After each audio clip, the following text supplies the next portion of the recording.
ராணிப்பேட்டை மாவட்டம் இது கஞ்சா மாவட்டமாக மாறி இருக்கிறது. இந்த சம்பவத்திற்கு ஒரு அடிப்படை காரணம் அதுதான். இது காவல்துறை தெரிந்துதான் இதெல்லாம் செய்து கொண்டிருக்கின்றார்கள். தொடர்ச்சியாக அந்த பகுதியில் இது போன்ற பல சம்பவங்கள் நடைபெற்றுதான் இருக்கிறது. காவல்துறையினர் இதை கண்டுகொள்ளாமல் விட்டதால் இந்த அளவுக்கு துணிச்சல் வந்து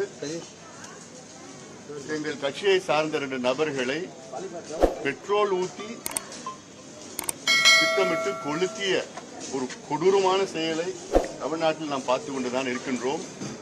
சமீப காலத்தில் எங்கள் கட்சியின் நிர்வாகிகளையும் தொண்டர்களையும் இதுபோன்று கொலைவெறி தாக்குதல், கிண்டல் செய்கிறது, இது போன்ற சம்பவங்கள் அதிக அளவிலே நடைபெற்றுக் கொண்டிருக்கிறது. நாங்களும் எங்கள் கட்சி நிர்வாகிகள் தொண்டர்களை அமைதிப்படுத்திக் கொண்டுதான் இருக்கின்றோம்.